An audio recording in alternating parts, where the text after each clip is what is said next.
About this EMC this morning. You still with that? I am on it. Okay. Yeah, it's economic matters. Yep. Right. I'm gonna let you talk about that a little Yeah, bit. happy to do it. It's Man, now I'm the excited bulk. that you. Now the bulk of the job. I appreciate you having me. Yeah, I tell you. This man. is the stuff I love doing. Yeah. Yeah. Oh wow. I don't mind doing any of this stuff. Like this Okay. is all. This community events going and Right. stuff like. I enjoy Yeah, I know all you that. big on community events from what I see. I try to do all that. I try to door knock too. Right. Like, Wow. I mean, if you go to people's houses, like they're not coming.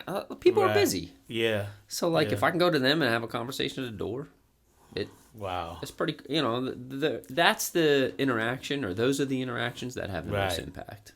Wow. That's awesome.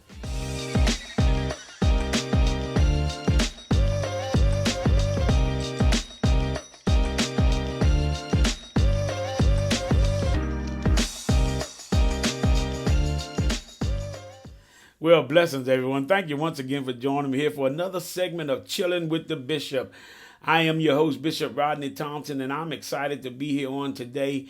Today I have with me Delegate Brian Crosby, who represents District 29B in the House of Delegates. And Brian, it's so good to have you on today. I'm excited you took time to come down from Annapolis and spend a little time with us, and we're grateful for that on today. Well, thank you so much for having me, and I appreciate you guys, putting this on and having me as a guest. Awesome.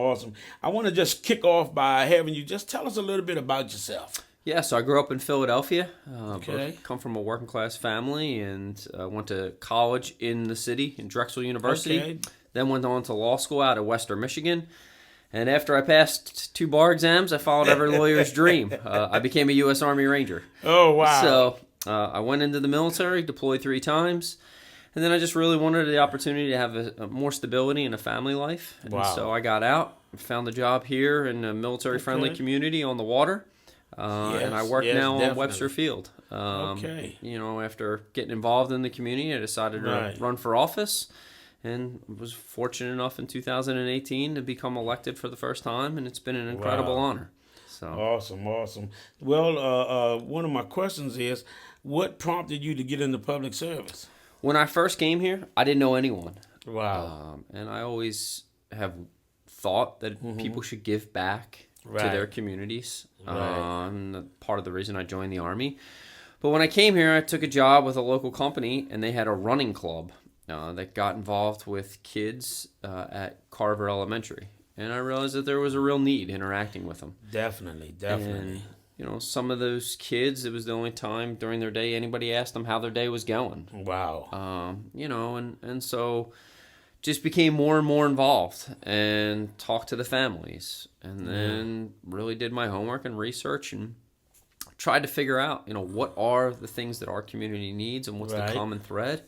And I decided that, I could run for office and make an impact in this way. And that's what prompted me to run. And I think that overall, we should always be giving back. Yes, no matter what. And it can come in different forms. It can come from the church. It can come from politics. It can come from just volunteering your time at the local library. Yes, exactly. You can give back in a myriad of ways, and everybody should.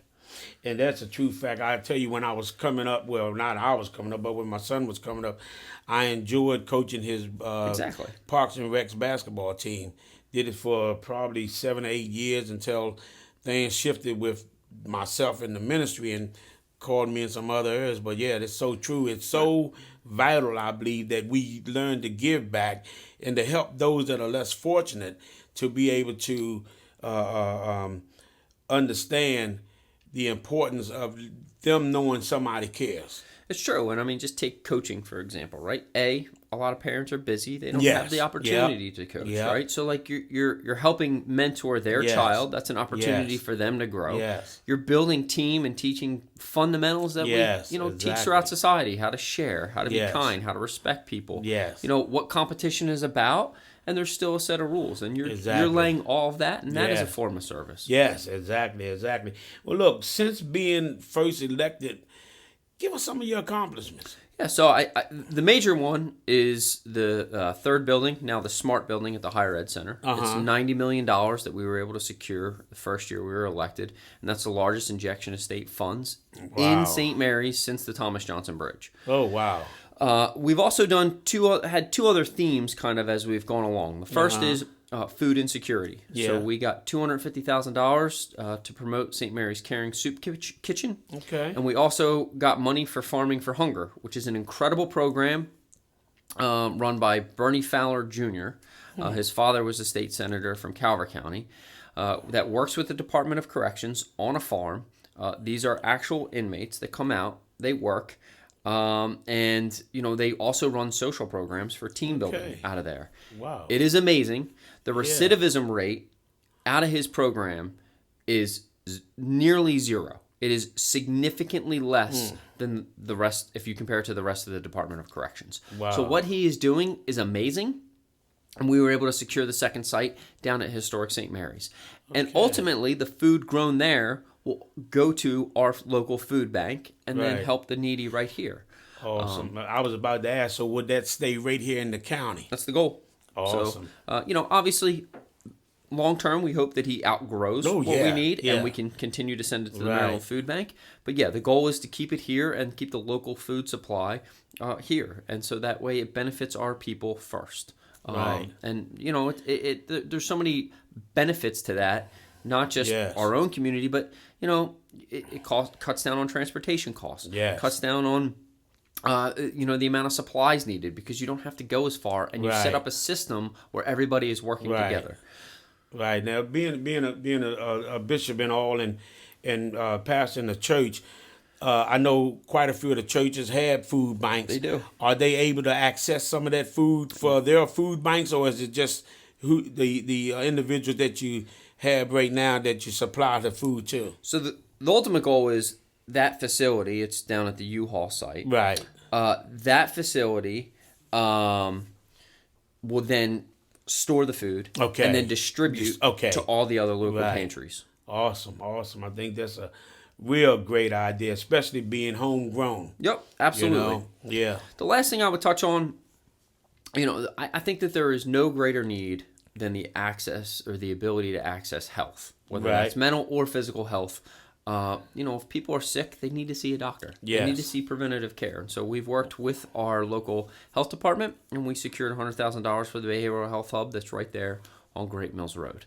And that provides a real benefit and access to a desperate need for a community that can walk to it now. Yeah. Because some people just don't have the means to transportation to get all the way up to D.C., which could take an hour and a half. Yes. What do? They rely on their family, right? So their family member has to take a day off of work to drive them up there. Right. And they're waiting around all day, for maybe a 30-minute appointment to drive all the way back. All the way back, yes. And so, 30 minutes can turn into 6 hours. Yes. And the one thing I have noticed, the more and more I'm in this position, poor people pay a heck of a price to be poor. Yeah. They do. They really do. Yeah, and so if you can bring access to them, then that's what we should be trying to do. Bring the need to the people, and they'll use it. They'll take advantage of it. Awesome, man. Well, those are some great accomplishments. One question I want to ask, relaying off of that, is there any type of initiatives going on right now, any talks being talked about right now concerning the prescription plans for the elderly? Yep. So we have the Prescription Drug Affordability Board, which we have tried to implement several times, and now Governor Moore just got elected, and we are appointing people to that. And the goal of the board is to oversee all the prescription drug costs in Maryland and make sure that they are charging a fair and accurate prescription drug, especially for our elderly population who may have to take 4, 5, 6 pills. Right. And it is a drain and a weight on every family that has to do this. And some of these people need these pills to live. Yes. So I also think long term, one of the newer ideas, California is about to start manufacturing their own insulin. Okay. And they're going to sell it at cost. Right. Insulin has been around, for 100 years. Yes. Now, I know Eli Lilly decided they were going to cap their insulin at $35. Right. But the cost of insulin has shot through the roof. And really, the expense to build it or make it hasn't changed at all. Right. So it's just gouging everyday people. Exactly. And people who have diabetes need insulin. Yes. So I think what we could see is once California gets up and running, Maryland could look to be a purchaser of the California insulin so that we deliver insulin at cost to our residents. That'll be a great, great move there. I tell you, because the reason why I asked the question because I've been experiencing that with my own father here, dealing with diabetic pills, and we've been bouncing around from here and there with the doctors for what works for him. So I was wondering, was that anything in the process for that here? Because not only him, but so many elderly are struggling. I literally had to deal with some elderly folk back when I was full-time in the insurance business because they had to make a decision, pay the premium or get the medications. Yep. And people are making that choice. I mean, do I have to choose the medicine I need to live, or do I have to pay the rent to keep a roof over my house or my head? And that's a horrible position to be in. Definitely. Nobody should have to make that choice in the richest state in the richest country in the world. Yes. Yes. Exactly. I'm going to shift gears here for a minute because I've been, in and out of town a little bit here and there. And over the last couple of years, my wife and I and some of the others, when we travel, we always talk about wishing that there was some type of transportation from the local airport here to the major airports. Yep. Has anything like that ever been in, or do you all have anything like that being talked about, discussed, maybe? So it would be a private charter, right? From, let's just say it's obviously going to be St. Mary's County Airport up to either BWI, DCA, or Dulles, right? I don't know the demand or the assessment or what the analysis would be, but a private company would have to run that. Now, I can tell you a couple years ago there was discussions of having like a chartered boat plane that would get you up to DCA. Oh, wow. I don't know what happened with that. Right. But I know that there have been multiple studies to see if they could do it. I don't think anything's ever come to fruition. The other study is to go from St. Mary's Regional Airport over to Ocean City during the summer. You just prompt something with me when you mentioned about the boat hop from here to the airports, because I know that was something that had been being studied for years, and I was going to ask where are they at with that. I think every result has come back that there's not enough demand to run it regularly.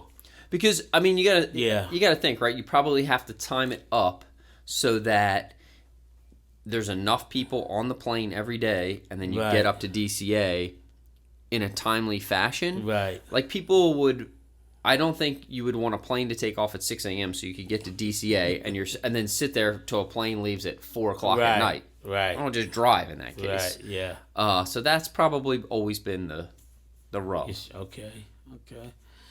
Wow. Well, that's something there. I want to ask you here something that I thought about this morning. What's been your most challenging issue since being back in session? Oof. So we talked about this walking in. I'm a new father. Right. And so, figuring out the balance between work and professional life. Right. And that is not unique to me. That is a problem I think that every person in America has, and maybe in the world. Yeah. I mean, like, definitely. You're running a podcast, you're running a church, you're in your community.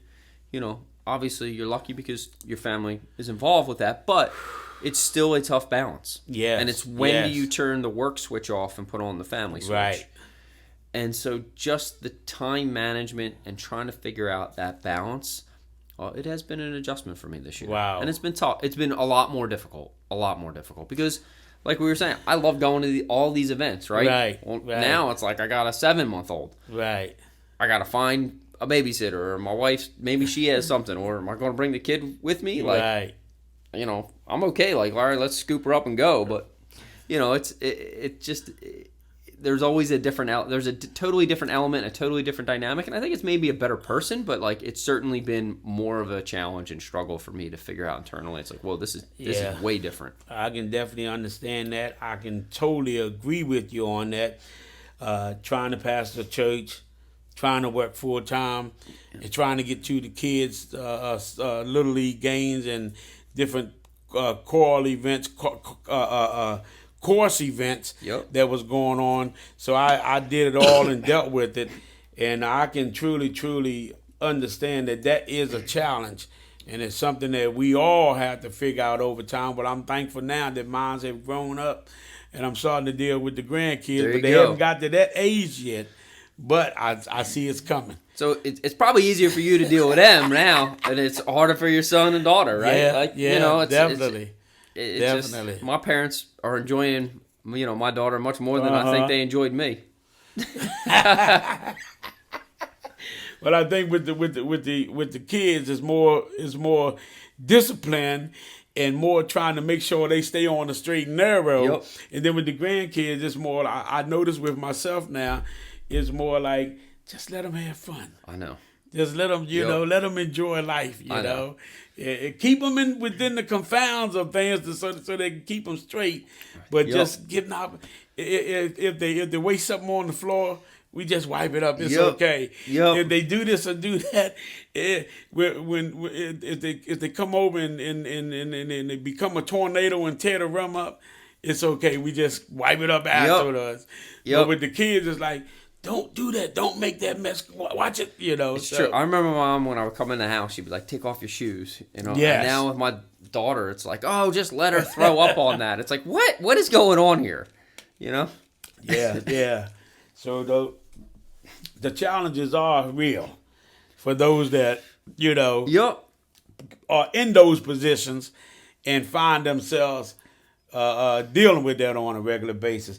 Well, look, I was doing a little research and I found out that you are the vice chair of the EMC, the Economics Matter Committee. Yep. Can you give us a little information on that and just explain that role that you have in that also? So, big picture, 141 delegates. They come from every corner of the state. When we go in there and the chamber, we all sit in the chamber. And that is what most people think of as the House of Delegates. Right. But really, the bulk of the work is done in committees. And so what they take is all the delegates, all 141, and they break us up into 23 to 25 delegates. And they split it out by 6 subject matters. And so you go to your committee where you actually craft policy, have bill hearings, and vote in committee before it even gets to the floor, what most people see. Okay. Economic Matters is the most powerful committee in the House of Delegates. It's an amazing opportunity. Chair C.T. Wilson is from Charles County. So Southern Maryland as a whole has a very strong voice in what Maryland's economy is going to look like for the next 50 years. And it's just been an amazing opportunity for me. It deals with any energy policy to any insurance policy that has to deal with business insurance, car insurance, everything pretty much but health insurance. Okay. Excuse me. What else is in there? Workers' comp is in there. Any alcohol-related bills are in there. And anything that touches the economy. Anything to do with business regulation or consumer protection comes to us. And that is our bailiwick, our forum that we focus on. Now, as the vice chair, obviously advising the chair. Right. But I'm also setting agendas. I help run certain meetings. And one thing I have realized is that it's less about my own bills anymore and all about everybody else's bills in front of me. Right. I was telling somebody last year, I voted for a bill, and somebody leaned over and goes, "Oh, congrats." And I was like, "Well, what?" And they were like, "That was your bill." And I was like, "I didn't even realize." Like, you're so ingrained in the bills because anybody can put in a bill, and then that bill gets assigned to any committee. Okay. So I put in very little bills in front of my own committee. Right. So I'm not paying attention what a lot of times is happening in other committees. Right. I'm only really focused on what is happening, with my 200 bills that have come to me from other delegates that I'm trying to figure out how to usher these policies through. Wow. That's a lot. It's just, it's a lot, but it's an incredible opportunity, and it's humbling. It is. Good. Because you're trying to work with other delegates. You're trying to work from people who you may not even agree with, but it's like, all right, they have this idea. It's a niche problem to them. do we pass a statewide bill? How do we figure this out to help this person out? Wow. Now, I was just thinking about, as you were saying, and how you're flowing with it and all that you're doing with it. Were you elected to be the vice chair, No. or? No, I wasn't. So the Speaker of the House of Delegates, Speaker Adrienne Jones, pretty historic in her own right. First woman, first African American. She appointed me, and I'm very lucky for that. Funny story about this. Well, two of them I'll give you quickly. The two biggest political upsets, maybe in Maryland's history. Cass Taylor was the Speaker of the House. He was from Western Maryland, and he lost. And when he lost, everybody from Western Maryland thought the person they elected was the Speaker. And it was like, he ain't even in the same party as the majority, man. You're out. Here in St. Mary's, 2 delegates ago, John Bohannon. Yeah. He lost, and he was the chair of appropriations, which is extraordinarily powerful and determines where every state tax dollar goes. Wow, yeah. And, we lost him when that went out. And people just kind of think that, that other person comes in. Like, that's not how this works. Wow. At all. So. Huh. Yeah, that's something there. That is something. Yeah. I'm sitting here thinking as you're talking, I'm listening to you, and I'm just thinking, just trying to soak in what you're saying, because it's so much, and you all really do a lot in the short time that you're there. It is. So, to put it in context, Maryland is the second busiest state legislature in terms of amount of bills introduced. Wow. And we're only 90 days. The other one is full-time. So the number one legislature is full-time. So in 90 days, we will have 3,000 bills come to the Maryland legislature, and we are moving. I mean, it starts kind of slow. Right. It's like a train. Right. But about the month mark, when you're 1 month in, those last 60 days are crazy. And right now, it is probably the busiest time in session. Wow. Well, appreciate all you're doing. No. Appreciate all you've done. Thank you. And thankful for the efforts that you put in, because I'm telling you, it seems like it's a whole lot going on in that short amount of time. So there's never a dull moment. It's fun. I mean, it's a blast. That's why I got more gray hair, though. I can understand it. I'm sitting here looking at a few of my questions, because we've kind of touched and hit on a lot of them as we've going through. But one of the questions I wanted to ask also is concerning not the great, just in the Great Mills area, is there any initiatives, anything new that we should be looking for or expecting maybe to come out? Or so a couple things. One, working with the governor's office to finalize the 5 and Great Mills intersection. Okay. We know that there are countless studies. Yeah. If you improve infrastructure, it spurs economic development. It spurs investment. Right. And that intersection it's long overdue for a fix to update so that traffic can move. Second, working with our Community Development Corps, CDC, not to be confused with the other one, we are trying to figure out how to build an economic hub and park right on Great Mills Road. Okay. And so it would do a couple things. First, obviously just overall initial investment in a building that is vacant right now. That is a goal, to have some more occupancy and have some sort of investment in there, so that way there's not a vacant, and it cuts down on things like crime, and it promotes the neighborhood itself. Yes. The second is the overall goal for this is to give space to startup businesses, hopefully black business owners who want to come in, use it with low overhead costs, and try to get themselves going. Right there from the community, they have a place to go, and, for very little rent each month, it's a way for them to get started without having the gigantic overhead expense at the outset. Wow. That's real good. What about the actual Route 5 itself? Mm-hmm. As far as between the Great Mills Road area and up towards Londontown, is there any plans to do any type of expansion on that highway? Outside of the Great Mills intersection and the one that is currently taking place in Leonardtown, no, there's not. And I'm unaware of any major traffic issues, with the exception of Leonardtown High School. Right. That isn't those two segments of the intersection. Okay. I just was wondering because I seen they're doing a lot of clearing, and there's a lot of things happening on that road. But I was just wondering, was there any plans to do any type of infrastructure itself as far as with the traffic and you said if it doesn't seem like it's that much so. I don't think that not until you hit actual Leonardtown proper, which they are going through that construction now. Yeah. I don't think that there's any traffic study, at least that I've been made aware of, in between those two hotspots. Okay. What about the right there in Callaway? Because at one point there was talk of coming from Peggs Road all the way through to 249 there. Yep. Is that still in the process? So that would be a county project. I can touch on Callaway for a second. Yeah, the county did have, you're right, Peg Road was going to cut all the way down and hit Indian Bridge. Right. And then ultimately you could cut up. They developed that, so I don't know if that's a plan or not a plan. But what I can tell you is part of the 5 and Great Mills intersection plan is to take 2 lanes all the way up to the Callaway light. Okay.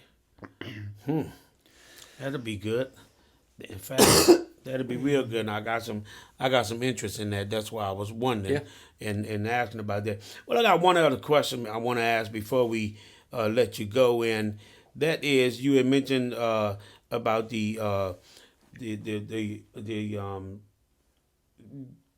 Charles County. You had touched on that there about the improvement in the finances, the health being able to for the Southern Maryland area. For the county teachers, is there any type of initiative, anything being talked about or going on concerning the educators for St. Mary's County? Because the one thing I've realized over the last few years at least is that we're holding up the rear and always behind when it comes to pay for our educators compared to Charles and Calvert County. That is an accurate assessment. I can tell you, statewide, we just passed the blueprint for Maryland. Right? Okay. That is a major overhaul of the funding formula for Maryland. And it is an opportunity, a once-in-a-generation opportunity to invest in our teachers and invest in our schools. And there are several things within it, but one of them did bump teacher pay. Governor Moore, since being elected, has committed and his budget did fully fund the blueprint. Right. So that puts more money into the schools. And not only that, because of the way the formula works, schools that struggle more get more funding. Right. I don't think it is a coincidence. I think it's by design. All 5 Title I schools in St. Mary's County are in my district. Right. So they will get more funding. Additionally, the funding follows the students. Right. What used to happen is they just give you a block grant, and then the county could divvy it up however they wanted. Well, if one school has 200 kids and the other school in a nicer neighborhood has 100 kids, they could give them the same amount of money. Right. Well, the school with 200 probably, should get more just to begin with. Right. Because they have more need. Yes. So this is designed more to get at the root of the problem. That's one. 2, you're absolutely right. It is frustrating to me that St. Mary's County essentially is a farm system for Calvert and Charles. And it's not just teachers. It's to a lesser extent now because their budget has grown, but the police. And, teachers get out of college. Maryland is an importer of teachers, first off, so it's already hard enough to get them into the state. Right. And then you got to get them down to St. Mary's County. Yes. And they'll start and they'll do their 2 to 3 years, and then they jump ship and take the money. That's what we've been That seeing. part of it is a county issue, and they absolutely need to pay. The county needs to step up and pay our teachers just as much. And it's not just teachers, actually. Our teachers and our educators, because it's everybody in that system trying to make the school a better place and help it function. They need to pay all of them equal, maybe even more than Charles and Calvert, to make us more competitive, to make our place a place where people want to come and raise their families. Because Right. our school system is pretty good, and our Board of Yes. Education and our superintendent do a great job. But imagine if they had more funding. Yes. You know, imagine if they had teachers armed to go Yeah. into the classroom each and every day, and then when they leave the classroom, they don't have to have 6 roommates just to make it by. Right.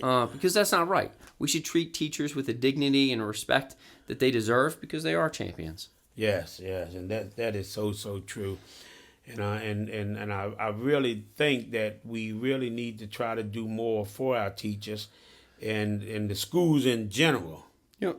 to really help them to get where they need to be to keep the teachers in the area, because as you said, a lot of the good teachers leave because of the pay, and a lot of the other teachers just stick around and do their job because they're buying time before retirement. Yeah, and you know, think about how challenging it is to be a teacher, right? Yes. It's like, first off, you're not making that much, so you got your own daily problems. Right. Secondly, you know, I don't know any other profession where we require you to get a college degree and then expect you to basically live at the poverty line. Right. So they got student loans. They have every issue that touches society in their classroom. Yes. Everybody from society goes into the classroom. And then you have other stressors, like you're just generally worried about, hey, is this kid in my classroom who's struggling going to get through it? Are they going to succeed? Now you got school shootings. That is Yes. something psychologically they have to deal Yes. with. You know, it's not just fire drills anymore. These are all things that make that profession extraordinarily difficult to thrive in and Yes. succeed in and want to stay in. You know, and pay is one aspect of it, but Yeah. it is a large part of it. Yeah, and as you said, we want them to live, we don't want them to live, but and when I say we, I mean Yep. the ones that pay them. Yep. You know, at the poverty level, but then in return, they still after that take their own finances to purchase supplies and things that's needed. Yep. For the classroom. I've experienced that Yep. here and know that here. So I think they really need to be doing something to bring some of the finances into the county to help bump the teachers' pay and keep them here, and to, not allow them to have to use their own finances to teach our kids and to educate them. It's true. My sister's a teacher in Philadelphia, and you know, she does this all the time because she doesn't want to have an art project and a kid can't afford it. Right. So she goes and makes sure she has extra. Yeah. So that way that kid isn't outcast Right. or spotted, you know, when they're doing just a simple class project. She wants to make sure that kid has every opportunity as a kid next to him or her. Yes. That's what my daughter been telling me. So, look, Delegate Crosby, man, I really appreciate your time. Appreciate the wealth of information and knowledge you've given, not just me, but all those that's going to be hearing this broadcast. And hopefully we'll get a chance to come back and sit down again sometime. Tell me when and where. Thanks for having me. We'll make it happen. All right. Thank you all once again for joining me here with Chillin with the Bishop. Look to see you on our next broadcast.